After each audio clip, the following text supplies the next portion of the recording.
Good afternoon. My name is Sam McCarty. It is January 14th, 2026, and today I will be analyzing and solving a combined spectral problem.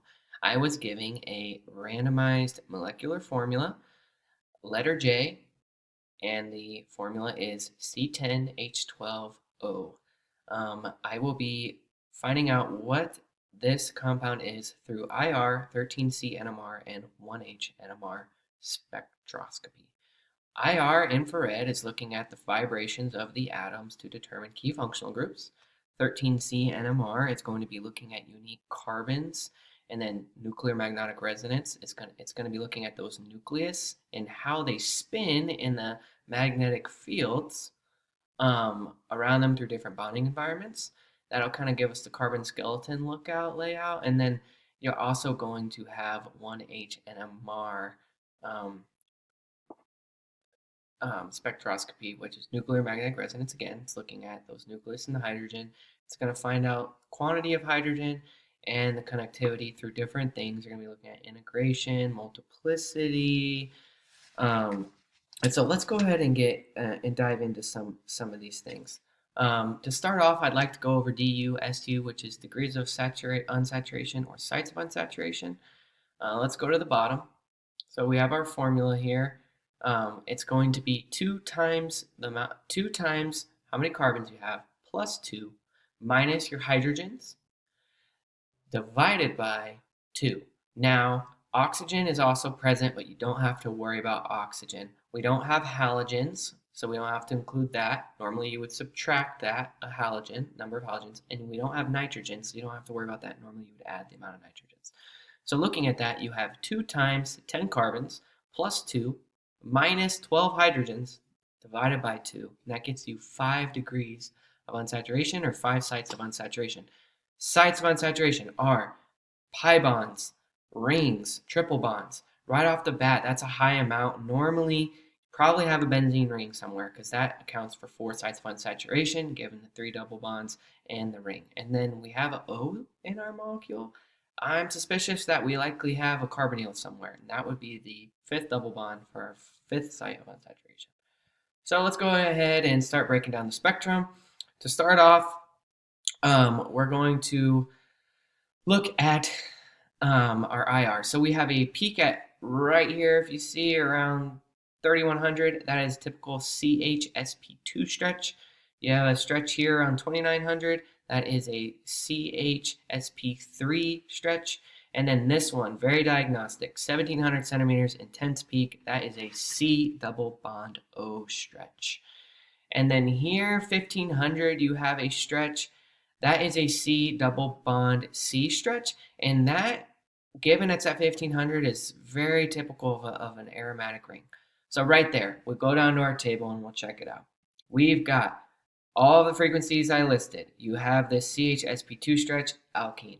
You have a CHSP3 stretch, alkane. You have 1700 centimeters, a C double bond O stretch. That is a carbonyl, likely a ketone given the high amounts of carbons present in the molecule. And then you have 1500 centimeters, C double bond C stretch, which at that frequency is likely an aromatic ring. So there's our functional groups we're looking at. Then we can look at this 13C NMR spectrum. Some of these peaks or lines are going to overlap each other. We'll kind of just go over the basics. 0 to 100, you're looking at a sp3 hybridized or tetrahedral geometry. And then 100 and up to 200, you're looking at sp2 trigonal planar geometry or sp2 hybridized. So what you're going to be looking at is you're going to have shifts depending on a couple things. If you have a ring, your aromatic carbons are going to shift dependent on if substituents are added to the ring. And then also you might have carbons that are further away if they're sp2 hybridized and they're attached to electronegative atoms. So induction is something that happens, and then anisotropy is something that also happens. We'll talk about it. Okay, let's just go over the peaks to start. At around 210 parts per million, you have a C double bond to an O. That is likely a ketone. It's sp2 hybridized and as well as attached to electronegative atom, which shifts it downfield to about that part. Then you have this Anywhere right here, you have from about like 120 to 135 is going to be your aromatic carbons. We do have one here at about 142 parts per million. That's saying that that's the carbon where the substituent is. So we likely have a substituent as part of our carbon skeleton. That's your ipsocarbon C1. When you add a substituent, I'll just show you this. I have this molecule here. When you add a substituent here, you're going to basically, it's going to withdraw electron density and it's going to deshield this carbon and make it show up farther downfield. Okay, see that? So there we go. 142 parts per million, that's your C1. Then you have there at about 129 parts per million.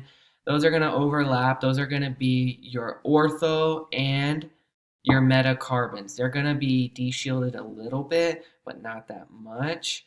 And then you have your paracarbon. It's far away from the substituent on the benzene ring. It's not going to be, it's shielded, so it's going to be about where it is.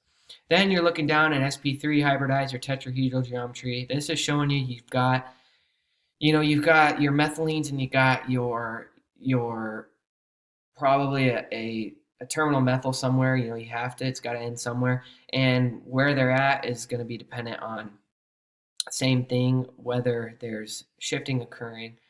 So you've got one at about 45 parts per million. That's likely going to be, we know we have a ketone somewhere on the alkyl chain as the substituent to the benzene. If it's down to 45 parts per million, that's not going to be your methyl. That's going to be your CH2, your methylene. Those are just basically farther downfield than a methyl.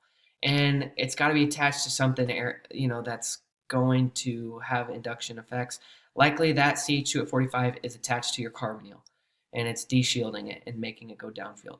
Then you have one more, and I think these overlap. You have a CH2, which is going to be attached to that benzene ring, a methylene to the benzene ring, and then you have a CH3, but it's attached directly to the carbonyl. I'm thinking it's going to be benzene, CH2, CH2, and then you've got your carbonyl carbon with your ketone, your carbonyl carbon, and then you've got a terminal CH3 that's bounded to that, and it's going to deshield that methyl greatly and bring it down to about 30 parts per million as well. So let's look at that table.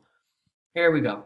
We got 210 CO, like we talked about, 142. We've got, that ipsocarbon bonded to the carbon on the alkyl chain, deshielding it, moving it downfield. And you've got these, your ortho metacarbons. And then you've got your paracarbon, which is shielded, and it's about 127. Then you have your 45 parts per million, like we talked about. It's downfield because this methylene is attached to a carbonyl carbon, which is that you're going to have, it's going to deshield it. And then you've got 30 parts per million. These are also going to be deshielded.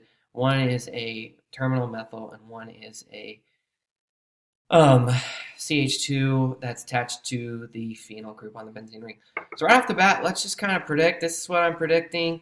I have this benzene ring, and then off of C1 here, you have, so it's a monosubstituted benzene, just one substituent. You have a CH3 right here, and then you have your carbonyl with a terminal methyl. Now let's look at our 1H NMR to confirm this. 5H right there at about 7.2 parts per million. That confirms it's monosubstituted benzene ring because it's got 5 hydrogens. As you can see, that's the integration. 5 hydrogens, all right there. And then it's going to be a multiplet because it's kind of going to overlap, but the meta and the pair are going to have the same multiplicity, and the ortho is going to have different since they're attached to the carbon that doesn't have any hydrogens. But that's going to be a multiplet right around there. And then you have 2.94H. So let's look at our alkyl chain. You have 4 hydrogens on your alkyl chain. And they're both, attached to, one's attached to benzene ring, one's attached to the carbonyl. They're going to show up around the same spot. They're going to overlap a little bit, but it's a multiplet. And you find this out, N plus 1. That's what's going to tell you. Neighboring hydrogens plus 1. So 2 plus 1, you've got a triplet.